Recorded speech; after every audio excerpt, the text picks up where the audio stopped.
No programa de hoje vamos conversar com Márcia Alves, ela é presidenta do Conselho Municipal da Criança e do Adolescente de Belo Horizonte. Ela fala sobre situações de risco e também sobre a rede de proteção e defesa aos direitos da criança e do adolescente. Vamos começar então entendendo o que o ECA fala sobre essa situação de risco ou vulnerabilidade social. O ECA trabalha com esses dois conceitos? O ECA trabalha com um conceito de violação de direitos. As situações de risco e vulnerabilidade, com certeza, elas produzem violações. Nós temos uma série de fatos, que dizem, que comprovam esse dado.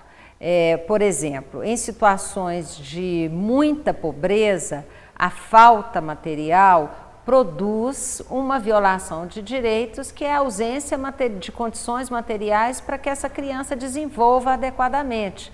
Então, é uma situação de vulnerabilidade social em que ocorreu também a violação. Mas nem toda situação de vulnerabilidade social é uma situação de violação de direitos.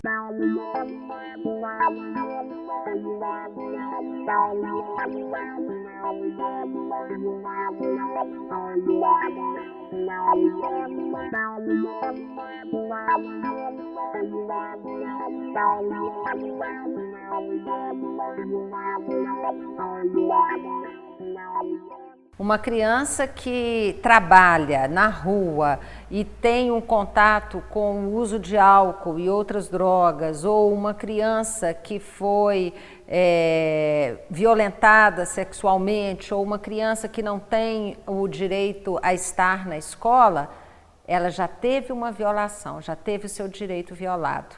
Então, de fato, essas situações elas não podem ser tratadas como situações de risco, porque isso já exige uma ação tanto por parte dos órgãos governamentais, da rede de proteção, quanto da própria justiça.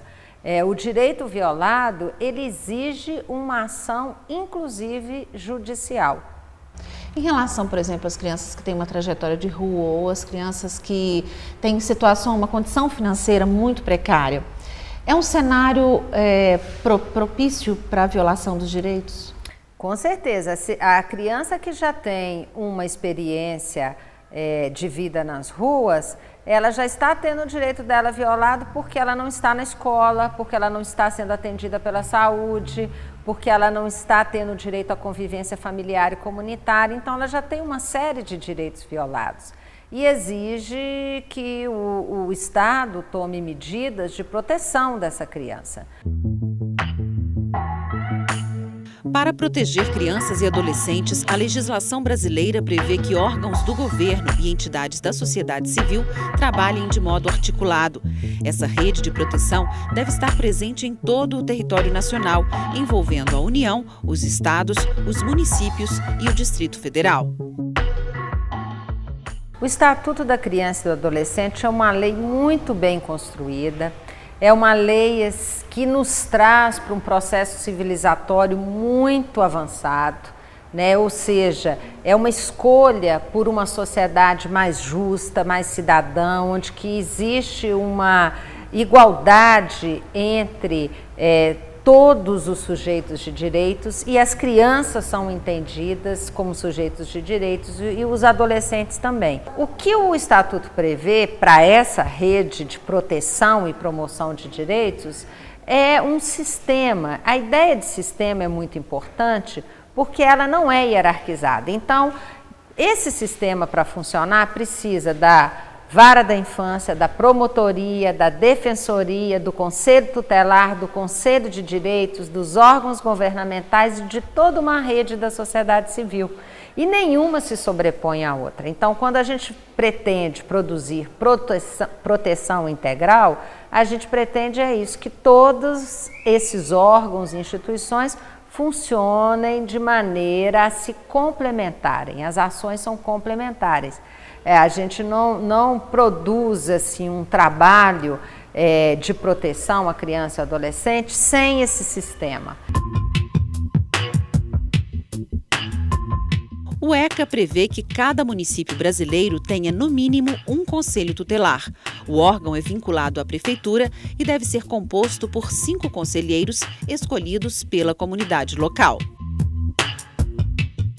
O órgão mais responsável, eu diria, nesse sistema por cuidar dessa questão da proteção à criança e adolescente é o Conselho Tutelar, porque ele trabalha diretamente com as violações. Significa, por exemplo, que uma criança não tem o acesso à escola, ele tem um direito violado. Que uma criança é negligenciada pela família, ele tem um direito violado. O Conselho Tutelar, então, ele vai trabalhar com todas as instituições, sejam elas familiares, sejam elas de justiça, sejam elas governamentais, para fazer com que se cumpra o direito.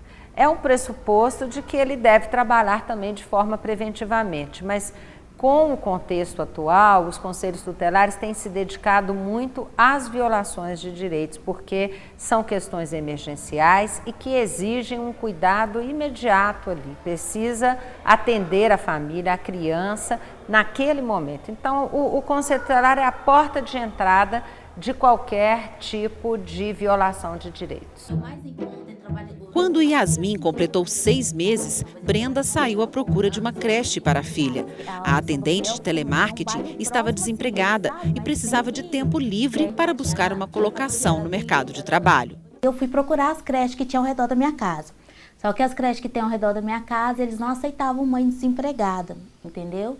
E como é que eu vou sair para poder procurar trabalho com o menino, né? Aí depois eu fiquei sabendo da UMEI, que a UMEI não tem isso, sabe? A UMEI pegava o menino, acho que até a partir de 2 meses, sabe? Eu falei assim, não, 2 ou 4 meses, não sei.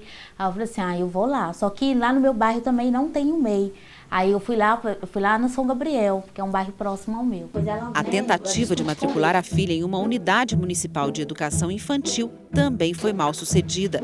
Brenda insistiu com a diretora da escola, mas foi informada de que não havia vagas disponíveis. A alternativa foi procurar o Conselho Tutelar. Procurei o conselheiro, contei minha história para ele, falei assim que eu tinha acabado de separar e eu tinha uma filha e eu não tinha, sabe, eu tinha que, né, cuidar dela e eu precisava dessa vaga na escola, sabe? Aí ele foi e me direcionou, fez uma carta para mim e me direcionou, entendeu? Aí eu fui novamente lá com a carta, expliquei a situação, de, sabe, como é que o que eu estava passando, o que eu estava vivendo no momento. Aí ela foi e falou assim, então você vem aqui no outro dia, quando, sabe? E a história já mudou completamente. E graças a Deus deu tudo certo. Arrumei trabalho, comecei a trabalhar, sabe? Tanto é que ela ficou lá até ela completar 5 anos e meio, que é o tempo máximo que fica, né? Não, e só tem a agradecer. O Conselho Tutelar deve estar em diálogo constante com a sociedade. Qualquer pessoa ou instituição pode procurar os conselheiros para denunciar violações de direitos sofridas por crianças ou adolescentes. Nós temos violações de toda a natureza, né? A violência doméstica é muito comum, né? A violência psicológica, as violências vinculadas à questão do abuso sexual, do assédio, né? A violência contra direitos, sobretudo o trabalho infantil, quando uma criança ela é exposta, né, a trabalhos rotineiros, né, contrariando a lei. Então são vários os tipos de violências, né? Então normalmente nós atendemos, né, os conselheiros atendem essa criança e essa família e busca sanar aquele direito violado.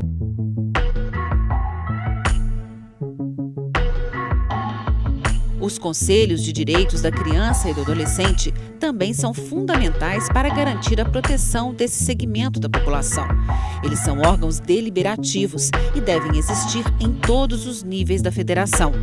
Constituídos por representantes dos governos e da sociedade civil, esses conselhos atuam na formulação e na fiscalização das políticas públicas para a infância e a adolescência. Os conselhos de direitos, tanto os municipais, estaduais ou o Conselho Nacional, o CONANDA, eles vão dar diretrizes, vão deliberar inclusive sobre essas diretrizes para que essas políticas, de fato, sejam políticas de promoção e proteção de direitos de crianças e adolescentes. O Conselho também tem que monitorar, acompanhar, como em Belo Horizonte, a gente acompanha e monitora o orçamento da criança e do adolescente, quanto que é gasto pelo município nessa área. Então, é um trabalho de dar diretriz, mas também de monitorar e avaliar essas políticas que foram implementadas para esse público. Aí a gente entra na seara um pouco da justiça, tanto com a Justiça da Infância e da Juventude, quanto o Ministério Público e a Defensoria Pública. Como é que funcionam esses três equipamentos? Bom, se o Conselho Tutelar trabalha com a proteção em cima muito mais da violação, o de direitos com a diretriz e também com o monitoramento e acompanhamento das políticas para as crianças, o papel da Justiça, da Promotoria, da Vara e da Defensoria é um papel de garantia de direitos, né? Então, quando o direito às vezes está violado ou quando ele nem foi exercido, né? Porque muitas vezes a falta do exercício do direito, a falta da educação, a falta da saúde exige desses órgãos uma ação de garantia de direitos.